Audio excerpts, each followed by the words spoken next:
Welcome to TOMTalks. I'm Heath Parker, and I'll be your host for the evening. Now, I know what you're thinking. Book 2 of Against the Aeon Throne isn't over yet, is it? And no, it isn't. But we decided to do TOMTalks a little more often so we can keep in touch and expand a little on our weekly intro subjects. While we're still doing our full cast TOMTalks episodes after each book, for TOMTalks in between, it'll be me and Adam plus one or two rotating crew members. This time, Adam and I are joined by Zach. How we doing today, guys? All right, man. Pretty good. Pretty good. Thanks for having me. Oh, of course. Honor to be here. Yeah, you should be honored, Zach. I am. I am. You should be really honored. Thank you. Thank you. That I chose you to shoot the shit with. Yeah. I'm not honored. I feel dragged. Yeah, you have to be here. We're not worried about you. Got conned into it. You guys having a good day? Yeah. Good. Sunday, like kind of rainy, chill day. You know, not like scary rain, just like regular rain that makes it nice and nappy. Not scary rain. There's such thing. Yeah. Well, I'm having a nice Modelo, and just before recording, I listened to the whole new Tyler Childers album. So pretty solid, new alt country record. You're really like leaning into that alt country. He is. Yeah, well, He's going Sturgill down Simpson a did hole. it, man. Not a hole, but a journey. It's a burgeoning. Is that right? No, burgeoning. Burgeoning genre of music that's actually doing some really cool stuff. I mean, I can't blame you for it. It's this kind of thing like where I hate contemporary like pop country so much that it's nice. It's like a breath of fresh air to see like something good done with the genre, something intellectual with any kind of meaning. It feels like the troubadour style of country is coming back a little bit. Yeah, exactly. And that new Tyler Childers album, it even has kind of that classical like Appalachian folk kind of feel to some of it. Nice. Cool. I'll have to check it out. So I bring that up because it's actually been a pretty big weekend music. I know Zach's excited because Tool's entire discography just got put on Spotify. It did. I would imagine you're excited about that. I mean, yeah, like I've heard all of those albums like so much. Yeah, I mean, it's not like you don't possess those. Yeah, like you don't have CDs access. or digitally already. Yeah. I've had Tool's music for years now, despite not having it on Spotify. It's more like yay, Tool, for finally catching up to the modern age. It's about time. Yeah. Well, judging by my Facebook feed, a lot of people are excited about it. Sure I am, just because Spotify is super convenient, Yeah. But in other musical news of the week, sad to say, Hal Prince died. Do you guys know who Hal Prince is? No. Is that like one of the studio musicians? No, he is a legendary Broadway producer and director. He produced and directed Cabaret, Sweeney Todd, West Side Story, Phantom of the Opera. I mean, those are okay, I guess. Yeah, they're not landmark. I guess you could mark those as genre. Achievements. Whatever. But yeah, so he's kind of the crown prince of Broadway. He passed away at 91 years old this week. So I bring up all he that. Had a good run then, man. Yeah, I mean he did. Too soon. Yeah. But I bring that up because a lot of the questions asked on the Discord concerned how STF got its start. Like how we got into this hobby. And believe it or not, I think music is kind of the seed that grew into this nerdy ass tree. Many years ago, when Adam still lived in Hattiesburg, he was in a couple of local bands, one in particular that helped inspire a younger Heath and a younger Zach to start and play in their own band. And that's kind of how the three of us together, that are on the show currently, became friends long before all these TTRPGs got thrown into the mix. I think before we even knew how much nerd each other were, and perhaps even how nerdy ourselves were, I think maybe we enabled each other to like open that door all the way a little bit.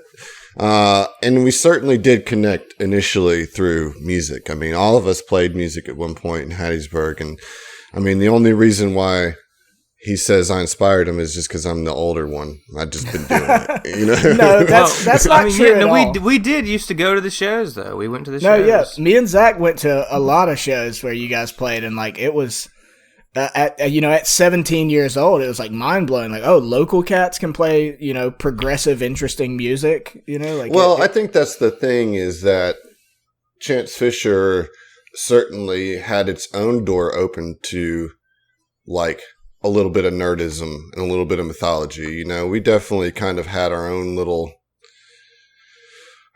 slice of reality for sure, for better or worse, like we definitely created kind of our own little space, which attracted creative people, and when you guys came onto the scene, you were kind of like Chance Fisher went through this thing where all the people our age graduated from college while we were not in college, and they went on to become adults and move away and go like start actual lives. And so after the first 4 years of playing, we're like, oh shit, we don't have an audience anymore. And then we also learned a lot during those 4 years and learned how to be more creative. And that's when you guys came along, kind of in our second wave.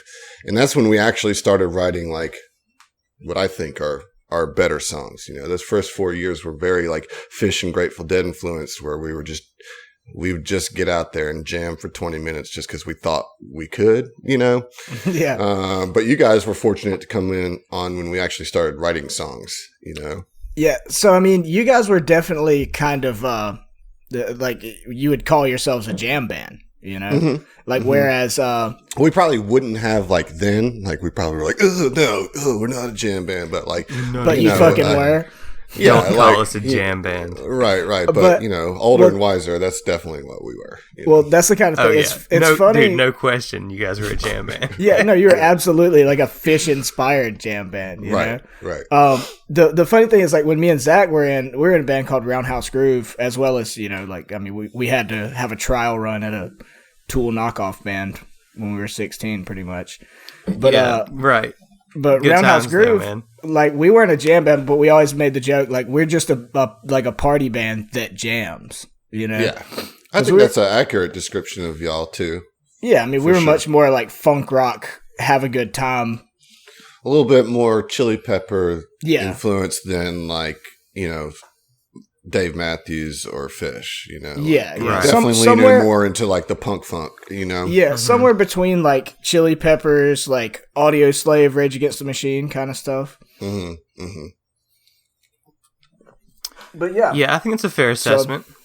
So that is how the three of us all got to know each other, is the Hattiesburg music scene, man. Yeah, that musical thread carries through us to this day. I mean, I think you can hear it in our podcast. We certainly discuss music all the time. Zach and I butt heads and agree on music almost every day. We talk a lot every about day. music. Yeah. Yeah, I mean, that definitely, it's just a foundational thing that allowed other nerdiness to manifest, was kind of the point I think you were coming to earlier. Because like us hanging out and becoming more familiar with each other, we became more openly nerdy. Because I don't know about you guys, but I was always like a bit of a closet nerd for the longest time, until really like when I started hanging out with you guys. And then eventually we did our first run at a podcast was the Game of Thrones. Yeah, there was an attempt. There was. I mean, with our good friend Dane. Yes, with the other original STF host, Dane. Shout out to you, buddy. Hey, Dane. Daddy Dane. Now stop listening. Go take care of that baby. Yeah, what are you doing? But yeah, I mean, that was our first like go at kind of nerd media. Was we all huddled in Dane's bedroom around a single microphone. Not even a microphone. An iPhone. It was like an iPhone, wasn't it? An iPhone. Oh, wow. It was so... The quality was so bad. It was terrible. You but can't listen the discussions were good, or they were fun. They got at least better. Fun. Yeah. They did get better. I think our peak of that was our season 6 analysis. That I think that's when fair. we were doing season 6, we were like the most hype and having the most fun. And Season of Hope. Was that the season of hope? Yeah. Oh man, yeah, season of hope. Weren't we all so let down by? And we then summer immediately children, followed by the season of Nope. You're right. Yeah. Right. So yeah, I mean, it was around that time when we were doing like the Game of Thrones thing that I was kind of coming out of my nerd closet and just being, coming to grips with the nerd that I was going to become. And I remember like kind of pestering some of the guys and being like, I've never played D&D. I've always heard about it, but it was always like a bridge too far. And maybe it's not a bridge too far. I was like, I want to try this game, but I was like, well, who the fuck's going to run it? And Dane tried. Like, we did a couple of sessions of like 3.5 with Dane, right? Yeah. Yeah. The way that I remember it is that we all watched Harmon Quest. Yes. Oh, one yeah, day, yeah. and then Dane came to us and was like, "Dudes, we have to try some D&D." Now, to his credit, he had been mentioning it, I think, since seeing an episode of Community, right? When they did the D&D yeah, they on definitely played Community. D&D on Yeah. Community, yeah. And then he'd been mentioning it like interest, and then yes, we all watched Harmon Quest, I think, because we're all Community fans, and we're like, oh, Dan Harmon's doing this funny animated show. Which, if you haven't seen that, guys, for real, go check it out. It's Definitely. great. It's hilarious. But yeah, that certainly was the main catalyst that at least got everybody else into it.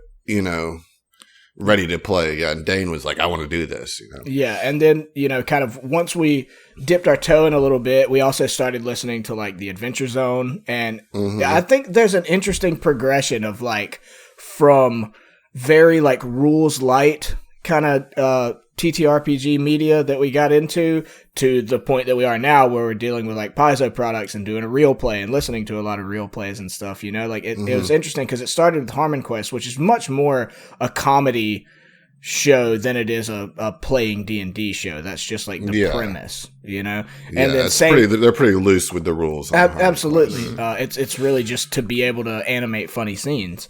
Though they are playing Pathfinder. Yeah, on Harmon Quest. They are playing Dungeons Pathfinder. Yeah. They sure are. Yeah, that's true. And but then nobody also, ever talks about a role. Sorry, no one ever discusses a role. That's because the way they do it is the GM rolls everything. Yeah. I hate that. Anyway, we'll get into that. Well, but that's because it's much more like a comedian sitting around telling a story than it is actually wanting to play this game. Right. And then the Adventure Zone, like I mentioned, is also like very rules light, and that hooked several of us. Like have listened to at least all of the Balance arc and stuff like that. But then, getting into like the GCP and doing our own, podcasts and games and stuff, it just, I don't know. I'm just kind of remarking on that progression, I guess, that I find interesting. Well, Adam started recording our games at some point along the way. About halfway through our main first game, like our first big, like full campaign where we had our original characters and like, getting all of our dramatic epic fantasy jollies out, right? We did Storm King's Thunder, which is giants, gonna trying to war with each other to take over the world or whatever. And, I dug into my storytelling on that pretty heavily. I added a lot of my own stuff on it, and everybody like we really did. And I got to a point to where I was like, well, I mean, I have the capability of recording this now. We didn't have like great mics or anything like that, but like I realized that I could record at least the main single track of all of us on the Hangouts call, right? I could get all that in one track, and then I could edit it a little bit. I learned a little bit about editing with that, and then would add music, but I was using like copyright music, so we couldn't do anything with it, but so we were really just doing it for ourselves. Just for us to listen to. Yeah. But I think it was at that point that I was definitely getting in my mind this genesis of wanting to do a real play podcast. And we played Storm Kings for another 6 months after that, and we played many other games. And all that time I was continuing to like learn how to actually record stuff and use Audacity and figure those kind of things out, I think, which is what prepared us for what we're doing now. Yeah. So or at least me. Yeah. So that made a kind difference. of, No, it absolutely did. I mean, that's practice makes perfect, you know? Yeah, I honestly think that having that long is the reason that we didn't make more mistakes when we started. Mm-hmm. It definitely helped us to feel comfortable, you know? Like, we had already been recording for a while. Yeah, I mean, that's what I'm saying. But yeah, I mean, like, I think that's, you know, a monumental part of it. Is like, I feel, I don't know how I would feel like recording the podcast knowing it's like being put out to the world or whatever 2.5 years ago. Oh, God. Racked with anxiety constantly. Yeah. Well, I am still, but that's well, that's just you. Okay. I just know how to deal with it now. You know? Yeah. I just know how to process anxiety. I just drink a lot. Yeah, right. Exactly. So that kind of all ties into one of the questions we got from on the Discord, Interhobo. Interhobo, what's up? Shout out. Thanks for the engagement. Yeah. So Interhobo said, "What game systems have y'all played over the years? A comparative discussion could be interesting. Also, telling some tales of like great character deaths and great character deaths is each one is capitalized, you know." Well, that's kind of two separate subjects, right? Yeah, absolutely. So the first question is, what game systems have we played? And I mean, D&D 5e was all we played for a long time, you know, until we played like one session of 3.5. We did play one session of 3.5 and had no idea what we were doing. You're right. Yeah. But 5e is certainly the primary system that we have played, you know, before Starfinder. You know, I don't know if this is exactly relevant, but several of the crew has played like World of Warcraft. We've played Destiny together. We've played Magic the Gathering together. So it wasn't like we were coming into this without the vocabulary of role-playing games. Well, there, you know. I played EverQuest when I was like 12 years old. So, I mean, I've been waiting to do this forever. Well, to be fair, the question wasn't what TTRPG game systems have you played? That's what I was saying. Just game systems that I think are relevant to role-playing. These are some things that we had played around with to certain, you know, varying extents for each of us before we started playing Dungeons and Dragons, which I did think helped us kind of know already what kind of characters we wanted to build when we first got into 5e. Oh, yeah. I mean, we'd already kind of established some things that we like. Yeah, I mean, particularly World of Warcraft for that, because like I already knew that I liked like paladins and druids and stuff from Warcraft. What's funny is I never played World of Warcraft, but you know, I played a bunch of role-playing games like on computer growing up. Well, you know, the thing that I thought was so awesome when I really first got into 5e was to realize how D&D was like the granddaddy of all of these concepts that I take for granted as tropes in role-playing games. Like, that was the, you know, the progenitor of it all, right? And it's just like, this is it, you know, this is, of course, all of this makes sense. I get all of this. Of course druids are like this, and of course paladins are like this, and rogues are sneaky and do sneak attacks, and blah, blah, blah, you know, all of that. Skyrim, right? Like, right. But I guess it's got a fluid class system as opposed to like pick your starting class sort of thing. Right. But yeah, you I kind of build in. upon it. Yeah, I mean, I think that's something that can kind of get lost in the wash a little bit in the era of like kind of the air quotes edition wars, you know, like people arguing over which edition of 5e is better, or if Paizo or D&D is better or whatever.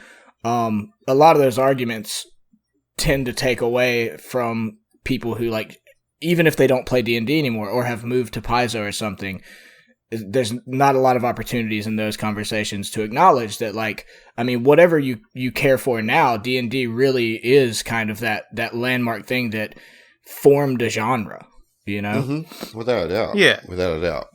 Well, Pathfinder Paizo is an offshoot of 3.5, right? So, right. Yeah. I mean, even they I think we're go, hey, yeah. I think we're pretty decidedly like not taking a side in the faction wars, you know? Like, I mean, it's just like, it's all love, baby, kind of thing. Like, we're playing Starfinder now, but we have to acknowledge our D&D roots, you know? So, Yeah, well, and we love 5e. I Yeah. mean, I'm not going to sit here and be like 5e is for babies, because that's the thing that, like, maybe that's a little extreme, but that's kind of the general Little sense babies. of that 5e is just like really easy and like it's not that deep or complex. And like, I think that there's some pros and cons to 5e and there's some reasons to not play it, but there's a lot of compelling reasons to play it. And it's also like solely responsible for bringing this game to the general public in an accepted way. Like, it makes it. My wife plays Dungeons and Dragons, for Christ's sakes, because 5e is something that you can come into with no experience playing any role-playing games and pick up fairly easily, as long as you're like with some people that understand it, you know? And even not. I just think it's well-designed game. It's super balanced. It's like, here's the comparison, I think. Okay? And we're talking back when like Apple was at its prime. 5e is like a Mac. In that, like, you can't really get in there and tweak much of its settings. It's got all that kind of locked out, idiot-proof, so you can't screw it up. You know, so you have a really clean experience using a MacBook because you can't get in there and screw with the nuts and bolts of it and screw yourself up. Whereas in Pathfinder is like a self-put-together PC where you've, like, got all these components in there that you've brought, and you could easily like crash your system if you don't know what you're doing. But if you do know what you're doing, you're going to get a lot more horsepower and customization out of your computer because of the options that you have.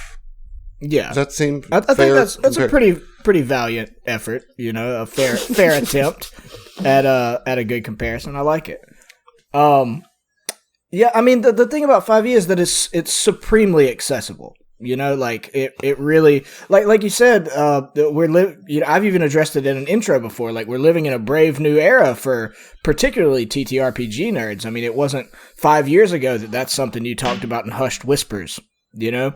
And now it's like it's on TV shows, it's on Community. I mean, there's Harmon Quest, there's the Adventure Zone, there's GCP.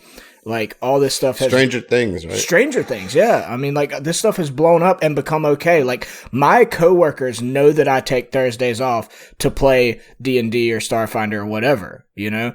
Like, and they joke about it, but it's not like, it's not a big deal. It doesn't fucking matter. And that's a pretty recent development, and that really is because of 5e. And I think it's interesting, you know, we've had all these, like, edition wars, hate back and forth between, like, Paizo people and D&D people or whatever. Fans, not creators. Yeah, I'd say Pathfinder people and D&D people, because Paizo's been nothing but... Yeah, no, I'm not saying the creators of the game at all. They're very diplomatic. But I think it's interesting with all that kind of negativity that second edition is coming out, and it's more streamlined and accessible. You know? It is. I do think that second edition strikes a nice balance, though. You know, I think there was some kind of early during the playtest, some complaints being leveraged against it that it was just them trying to do 5e, you know? And I think, I mean, I could understand why some people might think that, because it does clean up a lot of things. It definitely learned from 5e. You can see that influence on it for sure, in the sense that it's the way that it's presented makes it accessible. But it is still supremely customizable, you know, like it still has all the tons of feats and tons of spell choices and tons of class feats and ancestry feats and, you know, all these different things that still feel very Pathfindery to me, you know, in the sense that here's a bunch of different ways for you to build your character how you want, rather than at level 2, all druids get wild shape.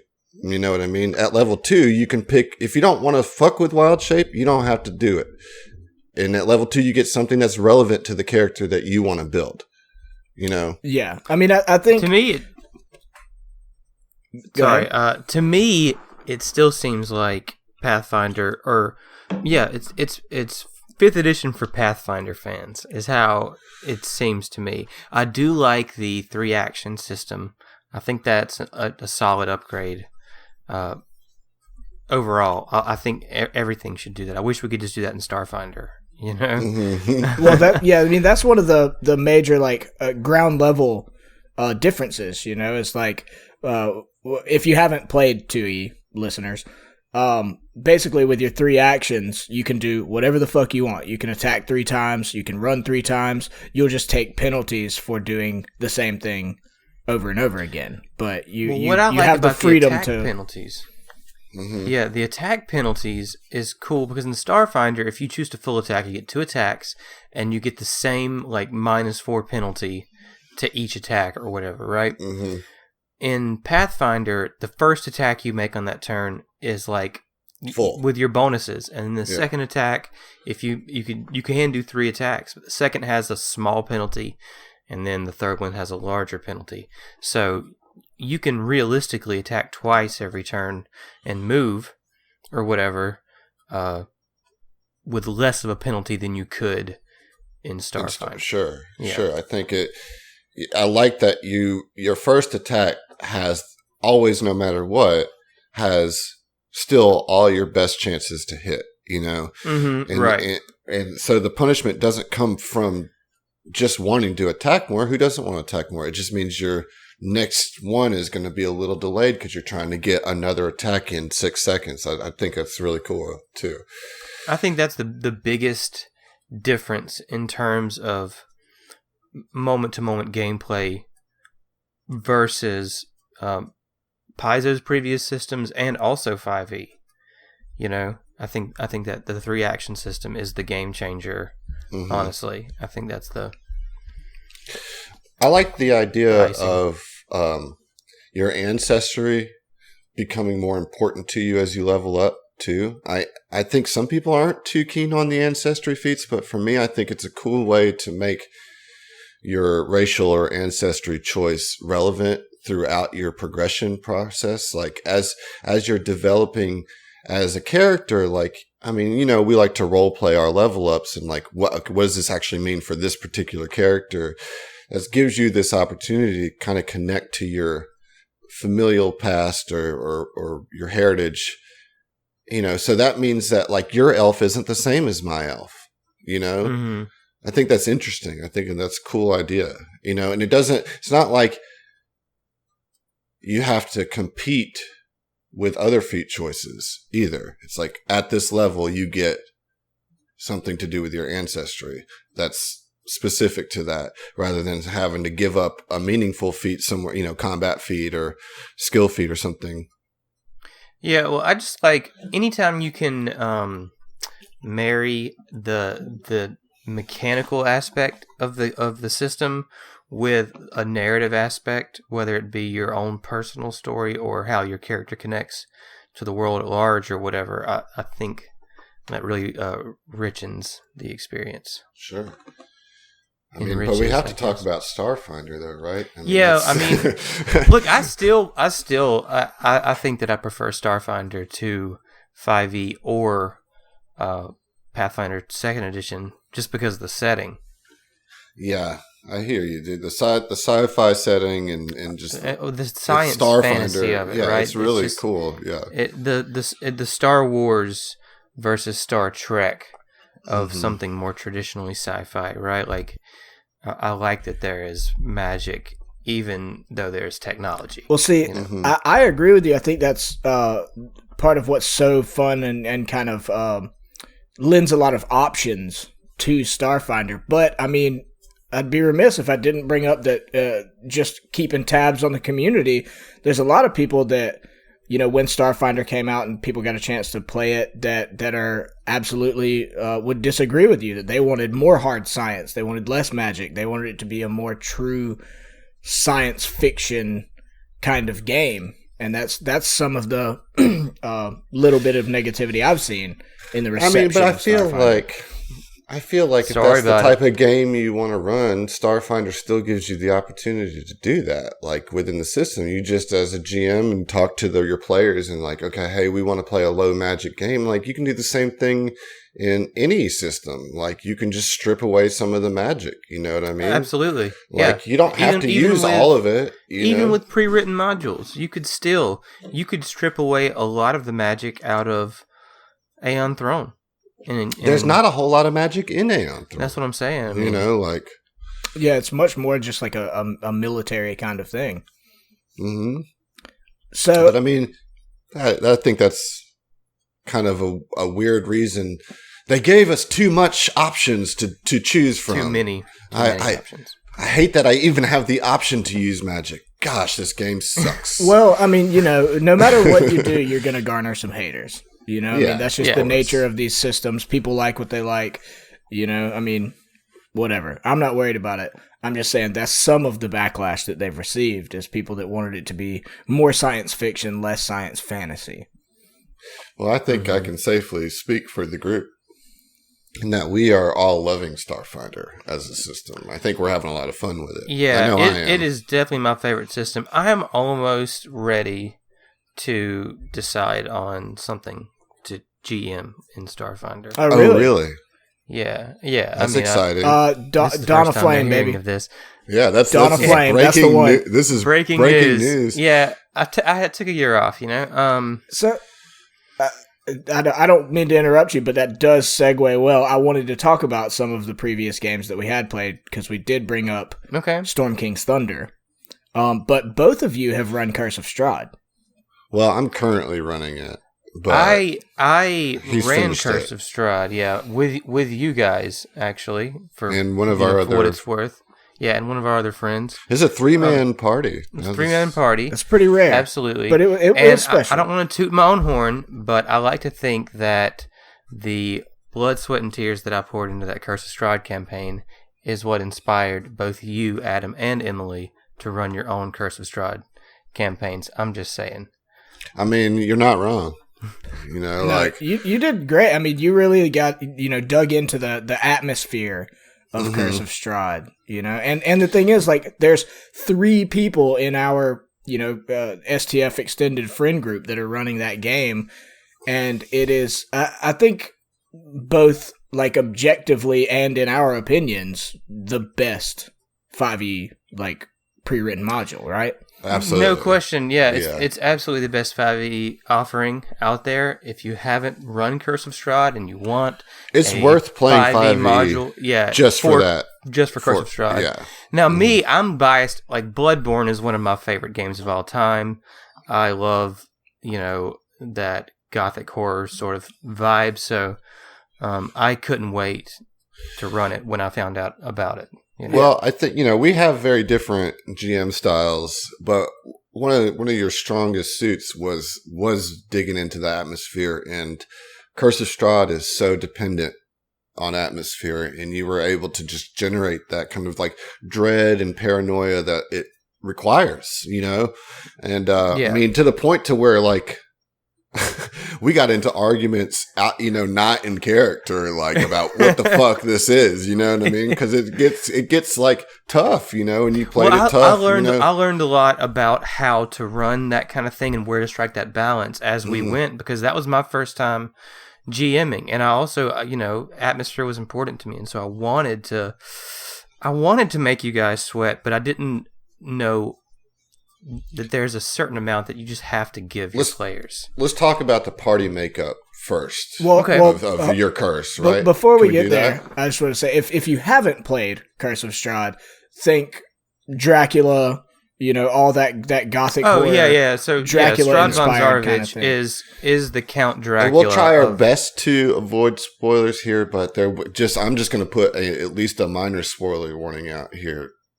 While we talk about Curse of Strahd, there maybe a few things, but we'll try to keep it spoiler free as possible. Okay. Go ahead and say your character, Heath. So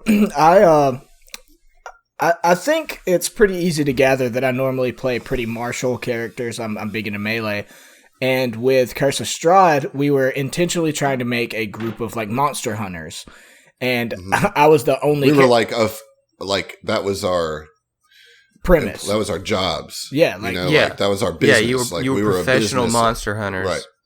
Yeah, we formed the Mummy Agency. Well, we'll get to that. But I was the only one of the 3-person party who wasn't specifically built as a monster hunter. But I kind of took it. I took a twist on it because I was a druid who was like focused on being like a wild shape into a bear and be a tank kind of druid, which was absolutely an influence from World of Warcraft. Oh, no. Well, used to like druid tanking. Speaking of Warcraft, see, I do want to get to, and I know we're already like got some time into this thing. My two like major, like my favorite two D&D 5e characters are both directly inspired by my favorite World of Warcraft characters. Right. And this one was a dwarf druid named Scar who he had a big old scar and was missing an eye. But yeah, he was a tank, but became a lot more than that because druids are such Swiss Army knives. Like I feel like I'm not tooting my own horn when I say I put Zach in a lot of situations where he did not expect the solution that I was going to pull out. Oh yeah, I know, man. Druids, you just never know what they're going to bring. Absolutely. I still think that Scar is my favorite of your characters. I think Scar he's definitely my favorite. Scar played a pretty big role in whether or not you would realize it in influencing Titanium Mike. Both because his voice is the first one, because like Scar was Australian, because I hate that dwarves are always Scottish. So I made him a gruff, like Australian, very like to the point but friendly guy. And that kind of vocal timbre, carried over into Titanium Mike, who is like gutter Cockney, but I've heard people mention that like the Australian bleeds through. It definitely seeps through a little bit. And that's because I can't get away from playing Scar. You spent a year playing Scar, right? And doing the Australian voice. So, yeah, I can't do British anymore because of the Eastern European voice that because of your Barovian worked on for Barovian, yeah. Which paid off, though, because your stride was amazing. Thank you. I spent a lot of time working on stride and like finding... Yeah, I had a lot of bad ideas for my Strahd voice before I have one that I like, But I used some of that lower register in my voice for Orin as well, which I started playing with. So yeah, I mean, that's the thing about playing. The more you play these games, the more you're going to take little bits of things that you learn from one character or one campaign into another. Well, that is specifically why I wanted to bring up some of our older games and characters, is to see how those threads went through. So yeah. In that vein, what did you play, Adam? My character was a half elven ranger named Tom Caldwell, and I basically built him up to be kind of a witch hunter Van Helsing type character. He wore the hat and had the crossbow and everything like that. And he was a very brooding, Dexter influenced character. He had this past where he had this urge to kill, but he's channeled it into killing monsters instead of people, all that kind of thing. I tried really hard to play the edgelord without fucking it up, and then I think I probably got about a B- on that. We'll call it that. But I will say that the struggles with that did add, even if in the moment they were frustrating, the struggles with Tom and who he was a big part of the overall story of our Curse of Strahd. Oh yeah. And it was Tom's story. And it was only, for what it's worth, Zach, it was only me trying to engage fully in your atmosphere of dread. And Tom was somebody who shit got to Tom. He was like emotionally susceptible to the particular dread that was put upon him by Zach / Strahd, But, I learned a lot playing that character too. I think that edgelords can be played but it takes a lot of work to still be a functional part of the party as a player, you know, and that was some of the things that we ran up against. Yeah, I think being antagonistic to the point of derailing the narrative is the thing is the main thing to avoid, right? Right. Like sometimes you have to you gotta, I don't know, go with it when you even when you think your character like, oh, they wouldn't do this. Well, fuck, it's what has to be done. You know? I think in particular, like playing an edgier, like edgelord kind of character, Adam used the term functional. I think it's the beginning of that word. It's the fun part that you really struggle with, you know, because like you want to be true to your character and you want to embody their struggles and their angst and all that stuff, but you want to balance that with like still having a good time playing the game, you know, and like that kind of archetype does make that a bit more of a challenge. Yeah. It can be tricky, yeah. You gotta thread the needle. You really do. So if you want to do it right. I think much in the way that we said D&D is the granddaddy of the, you know, TTRPG genre. For Southern Tomfoolery, we mentioned Storm King's Thunder, and I think that's kind of the granddaddy of all of our TTRPG exploits, and we wouldn't be doing ourselves a favor in this episode of Tom Talks if we didn't talk about Storm King's Thunder and you know, some of the characters therein. This is the big show, right? This is the big show. This is the main one. Yeah. Yeah. We spent over 2 years on that campaign. Yeah. It's the thing we would have podcasted first if we knew what we were doing. Absolutely. You know?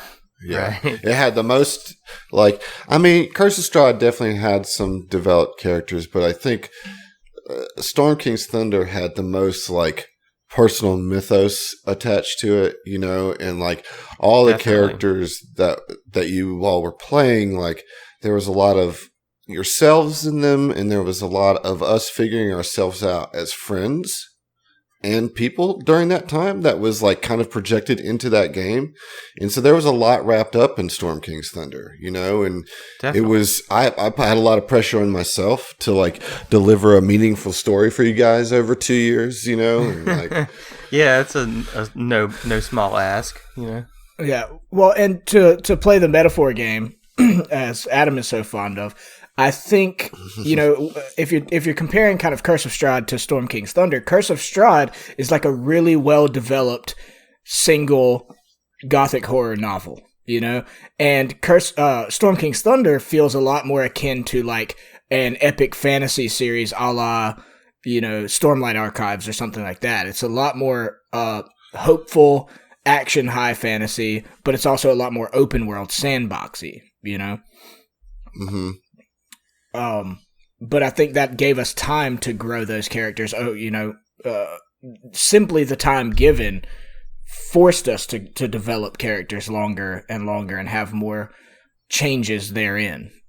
Well, some of the things that we do in, you know, Southern Tomfoolery plays in our Against the Iron Throne cast comes directly from some things that we learned about playing during Storm King. So the idea of flashbacks and stuff, doing that, you know, I'm certainly GCP does those and all that, but honestly, the idea of flashbacking and doing cutaway scenes for me was much more inspired by Lost, which I mentioned on the Discord a few times that it's one of my favorite shows of all time. Right, yeah. And so that that narrative storytelling and Stephen King style doing these little vignettes in the middle of the main story is something I wanted to incorporate into the Storm Kings, you know, and I feel learned how to do that properly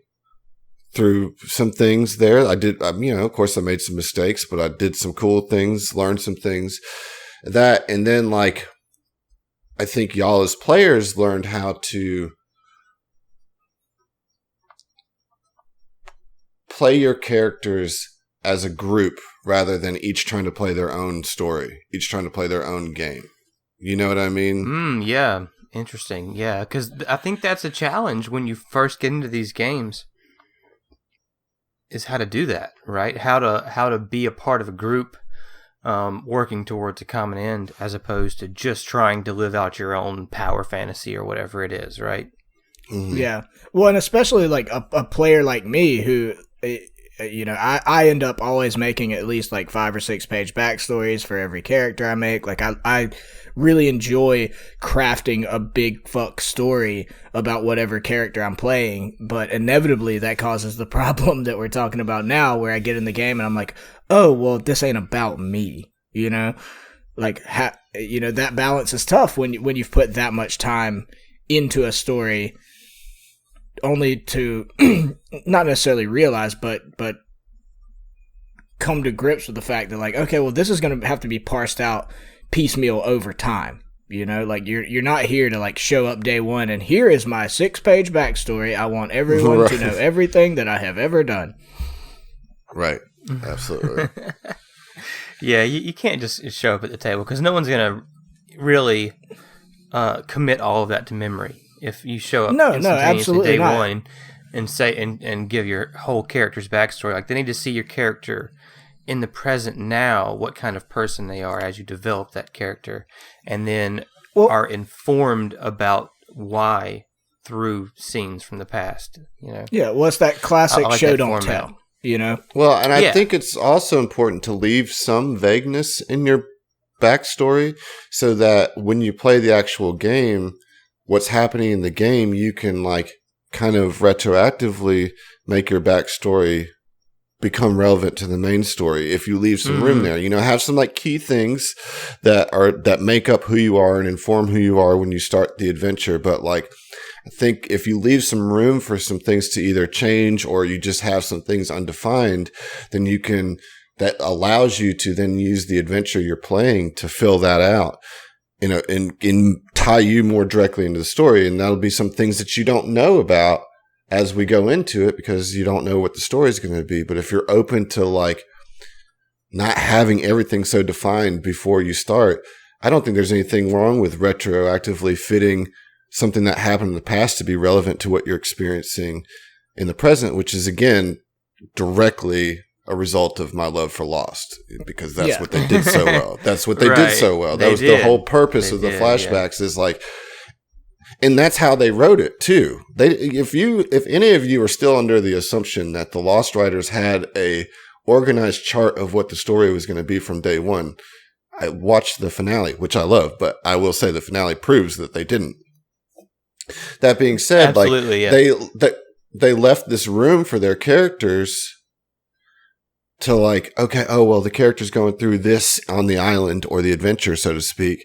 Well, there's this space in their backstory that makes sense to their backstory that we can emotionally tie together. So you have this much more weighted relevance of the current action, Yeah. Well, and I think as a player, the best way to go with the flow of that kind of thing, for me at least, has always been, have your big backstory, like that's fine, but fucking give it to your GM and have an implicit understanding that you guys are going to work together and change this as time goes on, like that's always been the case, like with or be willing to bend on aspects of your backstory to help it tie into that narrative. Yeah, absolutely. Right. Because it could be that your GM already knows, the scope of the narrative and already has something, but it might not come up till way later. And so, just be willing to flex on that. Yeah, absolutely. So I think you guys should talk quickly about your characters from Storm Kings before we go on. Yeah, that's exactly what I was going to bring up. And unfortunately, Adam, he was on the way. Adam didn't, get to play a character because he was GMing, or rather, he played 1,000 characters briefly. Yeah, a lot of them. Yeah. So going first, the listener will only have experience with me in Starfinder. If you had listened to all of the other games had played, you'd come to realize that not only do I frequently play animalistic characters, but reptilian characters. So my first major D&D character that I loved, and is still probably my favorite, although not the best executed character, was a Dragonborn, which is, they don't have Dragonborn, they have lizard folk. in Paizo products, which is one of my minor tiffs. I'm like, I want fucking Dragonborn. But I played a Dragonborn fighter who was an Eldritch Knight, which ended up being supremely relevant without us even realizing it, which is basically a fighter who has some wizard training, so he can cast some spells. But through the course of the thing, he died, was resurrected, and became a paladin. What was your favorite moment from Alamar? Probably dying and coming back resurrected as a paladin. You want to just briefly tell how you died? Well, so I always do this thing in our games. I have a best friend. Like, one of the players ends up being or starts as my best friend, my character's best friend. Like, I mean, I've got Zeno and Mike are best friends in this one. So, Josh, who plays Fel, he was playing a cleric who became Alamar's best friend, like blood brother, pretty much. And Alamar went down a dark eldritchy path and had to be put down by his best friend, and then was resurrected by said cleric best friend's deity. Yeah, that was pretty awesome. Y'all should have been there.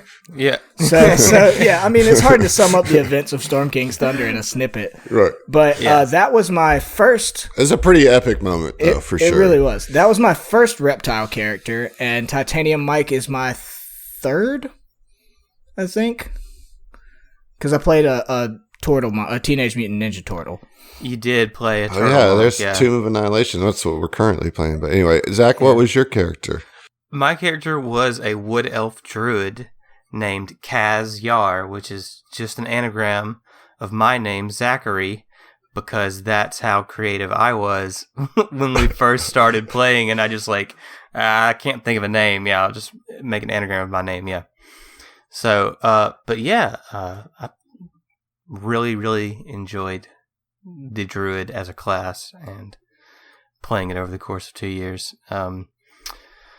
Well, I think Kaz has been really influential in every other character you've ever played, like, to some degree, like, at least personality-wise, or even just the fact that you like druids, you try to be a little bit druidy in most things that you do, it seems. I guess so. I really just enjoyed druid. I mean, you did pick the mystic, which is... well, I know, yeah. But he didn't straight up play the Xeno druid. I did. I knew that I didn't want to be the Xeno Druid. I knew I didn't want to do that. I wanted something a little different flavor-wise. And so far, I'm really enjoying Star Shaman. But I think my favorite moment was when Kaz cured Thrin, who was John's dwarf barbarian, of his drug addiction. Oh, yeah.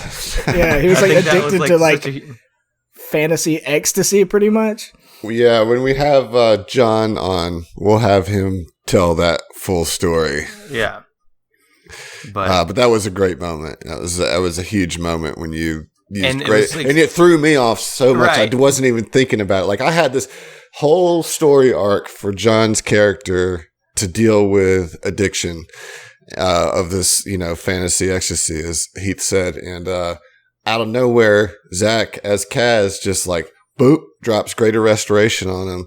And we just ruled by the text, as written, that he was pretty much cured of his addiction. And I had to throw all that out. But I rewrote a good bit of it and put it on to Zach's character, because I was all right. Well, then you're gonna deal with all this darkness. I undid weeks of planning, yeah. And Kaz ended up getting some sort of eldritch horror attached to himself in some very venom inspired symbiote sort of way. Yeah. Yeah, that sucked. That was tough, having this eldritch god in your ear trying to convince you to go chaotic evil or whatever. It's interesting. It was fun. That was my first attempt at crafting, homebrewing my own magical items and stuff. Mm-hmm. And it was fun. Yeah, I had some fun suit powers while it lasted. But anyway, A Tomb of Annihilation, right? That's the other 5e campaign that we've spent a lot of time on. Yeah. Yep. Yeah, we definitely did. And I played 2 monks in that, 2 different monks. Just wanted to play a monk. Well, there's no Starfinder monks, or I probably would have played one. There isn't a Starfinder. See, that's one. We can talk about this if you want, but one of the things that I have as a critique of Starfinder's system is the lack of diversity in the classes, right? I think, like, racially speaking or whatever, there's so many things you can make. Like, it is ridiculous the amount of insane otherworldly creatures that you can craft and play as in Starfinder. But then you can only have, like, 8 classes? So far, Yeah. Yeah, I mean, there's 3 coming out soon, but yeah, I hear you. I do feel that a little bit too. Yeah, I agree. I definitely bitched about that a time or two. I guess supposedly you can, like, grandfather in Pathfinder classes in some way, right? Yeah, I think so. And there's archetypes that you can take that replace class features that might open up some choices there. Similar channels. Yeah. All right. Well. All right. Anyway. Yeah. I mean, are we going to talk about our characters? We don't have to. I think Curse and Storm King's Thunder are kind of the big ones. You know, I mean, Tomb is our character. Well, Tomb is just our character masher, you know, where it's designed to kill characters quickly. And I think we can talk a little bit more about Tomb. I think we have a listener question coming up that would probably. Well, let's get to the questions. I think that's, you know, the hold on now, because I think we're pretty much at the end of this thing, and I had like 3. I can't even really call them questions because some of them were just comments, and I think we've pretty much already satisfied most of them. But we had a comment from Overplus on the Discord, and it's not a question; it's just a comment. It's personally, I am a sucker for hearing about cool stories from past games or off mic games. I think we've probably already satisfied that to some degree. And Dubious Yak said, if you're focusing on your past games, I'm interested in what character from previous games you all would love to play in Starfinder and what characters you never would. Interesting. That's a good question. So, I mean, I don't... Who asked that? Say what? Who asked that? Dubious Yak. Dubious Yak, that's a good question. Yeah. I don't know how to answer that question. I would play Kaz as a Xenodruid. I would not play... Tucker, who was my half-elf bard who was a country music superstar. I would not Tomb, right? I would not take him to space as an envoy, I suppose. No, yeah. I wouldn't do it. But I would absolutely play Kaz as a Xenodruid, yeah. What about you, Heath? I don't know. That's a hard question for me just because it's like conversion and all that stuff. I mean, I really like Titanium Mike, and I think he's suited for this universe. Alamar is like one of my favorite characters, my Dragonborn paladin, former fighter. I mean, I wouldn't mind playing him or whatever. I think he's a little too righteous to deal with the party, you know. Oh, particularly the Epic Tracer crew. You guys are pretty morally scrupulous. Yeah, well, and Alamar was like lawful good, like true lawful good, even though he fell down a dark path. But he was redeemed. Some might say lawful stupid, even. Some might say that, and some might be a little overly harsh. Scar, if Scar could be a druid, like, I would play. If Scar in his, like, all the glory of while he was like playing in Curse, if I could just have him straight up. I think Scar's personality in Starfinder would make a good mechanic. Oh, fuck that. I think he would, dude. You think about a little exocortex mechanic. You just need to be an ascended bear. Yeah, there you go. That'd be cool too. Just be an ascended bear. I would not take Tom into space. Tom couldn't handle the horrors of space. I would take my... Heath for a while was I don't know, running Tales from the Yawning Portal, and my character in that was like a Tabaxi, which is a cat person bard. I would definitely take Stiletto Note as an envoy into space. She would love it. She would absolutely love space exploration. I mean, I think maybe Narcissa, my stoner ass Teenage Mutant Ninja Turtle. Yeah. He could just hang out with Weldy. Yeah, that's the thing. Is that he just wouldn't get anything done. I think Narciso was a little bit of a catalyst for Weldy in a way. I think maybe so. He definitely tapped into the same. He definitely taps into the same like ribbon in time and space, man. Yeah, well, his whole thing. He was a drunken master monk, but I decided I was tired of the drunken master thing can get a little tired as an archetype. So I was like, nah, his thing is weed. Like he's just a pothead drunken master. Yeah, we just reflavored all the drunkenness to stonerness, Yeah. But anyways, I mean I think we're about done, guys. Good Tom Talks. Okay. All right. I appreciate Zach coming. Adam, you have to be here. I think there's one question though that didn't get answered, and it's a question that I wanted to hear from you guys. Okay, well, go for it. Well, it was the one about deaths, right? Favorite deaths. Oh, you didn't finish Inner Hobo's question. Oh, well, I did talk about one of my characters dying. Your favorite death was Alamar dying, yeah, but that wasn't a true death, right? Well, then I don't have one. None of your characters have died by the dice? No. You know what? I don't think... Yeah, we'll have to answer that question when we get different guests on here, because I've been unable to actually kill John, Josh, or Emily. Would have to be on this one. He hasn't killed us to yet. answer that question. Yeah, he hasn't killed me or Zach yet. Not proper. We had like death events that were orchestrated because they were narratively impactful, but we knew that character was going to be resurrected. All right, now you can wrap it up. Yeah. My bad. All right. So, anyways, thanks for coming, Zach. Adam, you don't have any choice. Yeah. We're gonna, as I mentioned, we'll be doing this a little more often, and we'll rotate cast members in and out. Just depending on content. So. Give us feedback too. How often do y'all want to hear us talk about whatever? Ramble on. Yeah, for an hour, I think we did touch on some general advice and topics for people who may be starting their own campaigns or something like that, or wanted some insight into our process. But I don't know. As always, we appreciate what your we've feedback. Said has been interesting to those of you listening. So thank you for making it this far, if you have. Yeah, one of the things kind of bantered about a little bit, not necessarily asked directly of TOMTalks, is like kind of how do you get into this thing? How did we get into it? For those who may be lurking or listening, that they don't really know how to get into this hobby. And all I would say is, like, let your freak flag fly, man. Like, I was a closet nerd for way too long, and I'm way happier outside of that closet. I'd also say don't be intimidated by the big rule books. They're fine. They're designed for you to learn bit by bit. We still look up rules for 5e. We definitely look up rules for Starfinder while we're playing. It's okay. You don't have to memorize everything. Just get in there and make a character and have fun.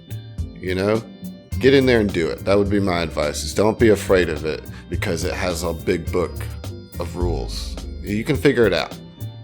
All right. Well, I concur. That concludes Tom Talks. This is our second one, right? Mm-hmm. All right. Yeah. So thanks for being with us if you've listened. And we'll see you next time. Bye. We'll see ya. We'll fucking see you. We'll see you.